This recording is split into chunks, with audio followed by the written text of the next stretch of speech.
Hey everybody! Hi! So today we're doing a video on 8 things you learn when you move into your RV full-time. These are from our personal standpoint. Everyone's might be different, but these are the things that we first learned when we moved into the RV. So first off, I think the major thing that we realized, especially right away, was that how appreciative you are when things work.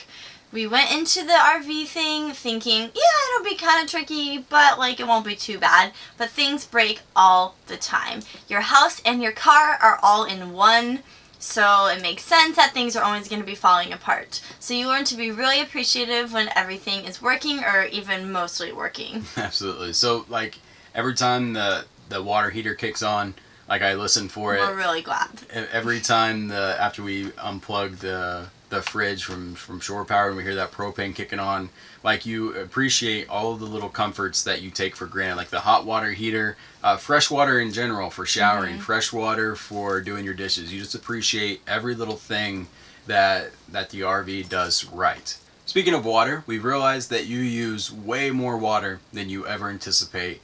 Way more. Oh yeah, once you move into the RV and once you have a readout of the water, because we do a lot of boondocking, a lot of urban camping, you're checking that every single day and you realize that that's a 65-gallon tank. Ours is 65-gallon tanks, and it goes from full to 2/3 within 2 days. You're just like, wow, how many gallons did we just go through? We hardly even used any. Or you think you don't use that much water, but in reality you really do. And that's us paying attention to it. So you can only imagine how much most people use when they're not, like we did before we lived in an RV, when you're not thinking about it and you just leave the water running, how much water is actually being wasted.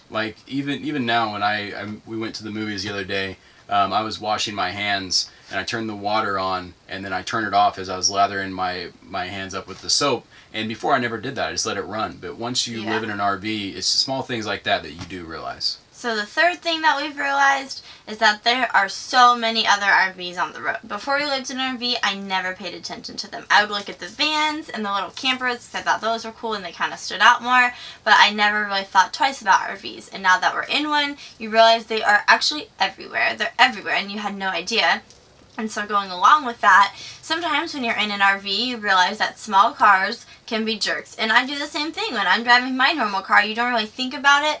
But for example, if you're too close to an RV, it can't back up. If you park in front of it, it can't really move because it's so long. And so you just don't think about things like this before you have an RV. But it turns out that people in small cars can sometimes suck when you're on the road. Absolutely.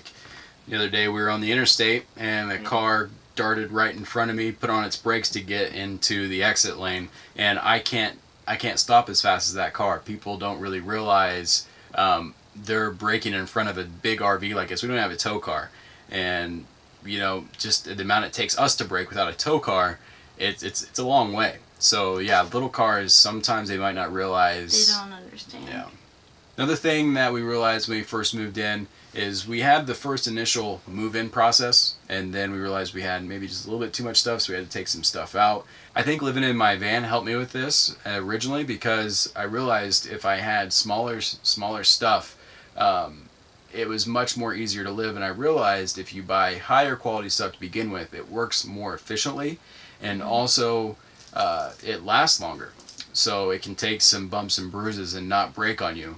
And moving into the RV, I really think you realize that you don't need that much stuff, but if you buy higher quality stuff that does multiple functions, it really works well. Something that we find highly useful is to food prep and be very organized. So everything in the kitchen is kind of organized, but we have shelves and dividers, and that makes a huge difference. And also when you're on the road driving all day, you can't necessarily, if you're trying to be somewhere at a certain time or by a certain date, you have less freedom to just stop when you're hungry or when you want to cook food. So we'll prep food.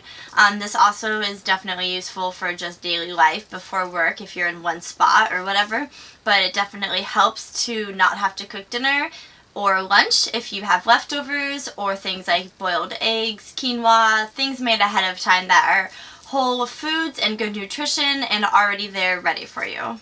For example, what we might do is just get down 5 or 6 chicken breasts, cook them all at once, so you only have one load of dishes, and then you can just store the food in the Tupperware, and then later on throughout the week you can just get that chicken out, put it with some pasta, it's already good to go. And also we do smoothies where you can just use the blender, it gets dirty once, you do dishes once with it, and then you put them in mason jars. We have glass mason jars where we put the lid on, and then we have a smoothie for later on down the road. So it's a quick, easy breakfast, lunch, or dinner whenever we're on the road. So I talked a little bit about this in the beginning, but you just have to accept that there's most likely going to be things that you'll have to fix almost every single day or every other day, and you kind of just have to learn how to do it and just put it into your daily schedule. I mean, just even last night, the shower broke on me.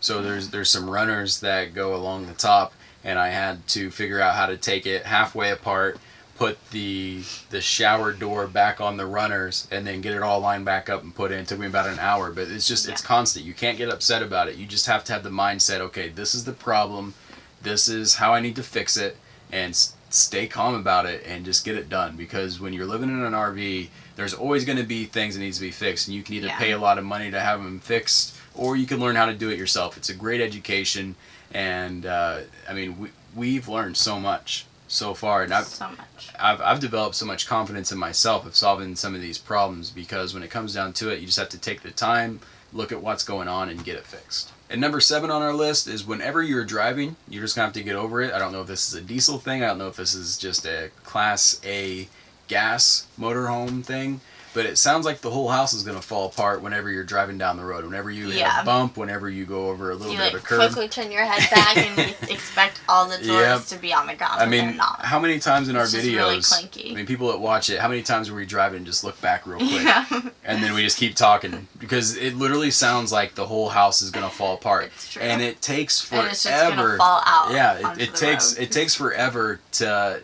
get used to it. I remember when we first got it, I literally thought the slide out was going to fall out. It was. Oh yeah, we did think that. Because we didn't know if it was a normal sound.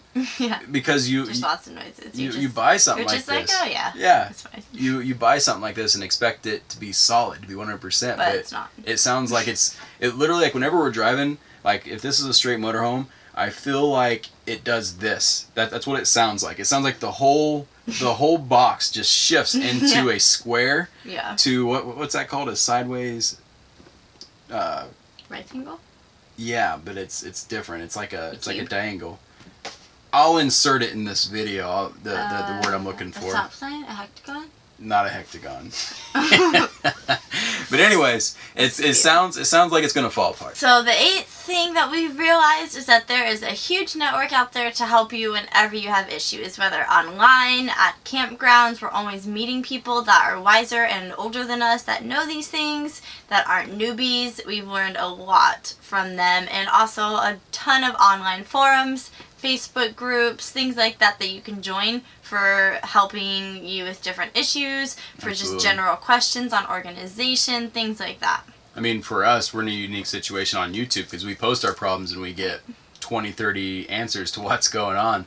But I mean, even without YouTube, you just go to any of the forums, anything out there, and you're going to learn something. And also, something I think our biggest resource that we found is other RVers. Oh, yeah. There's a lot of other RVers out there, especially those who've been doing it for a while. Like, the community's awesome. There's people out there that will just take the time to teach you and show you exactly what's going on with your RV and how to fix the problem you're having. Definitely. And kind of give you confidence in what you're doing, because, like, hey, we started out the same way you did. We just had to learn, and, you know, that's how everybody learns. You just got to go through it. So those are the 8 key points that we've learned thus far living in an RV. Obviously, we're always learning new things every single day, but those are the things that we've come across so far that have really stood out to us and made a difference. So we hope that helps you if you're already in an RV, or gives you some heads up as to what to look forward to or not look forward to when you get an RV. Yeah, if you have any questions, any comments, any of your own experience, be sure to leave them in the comments down below. Yep. We'll catch y'all later. See ya. Hey everybody, this is Chris. And G. Thanks for watching, and be sure to check out our new website, chrisandgtravels.com. And look at our Instagram, Facebook, and Twitter for daily updates on our adventures. Click the link in the right corner to watch some of our favorite older videos. Hit that like button and subscribe if you haven't done so already. Nailed it.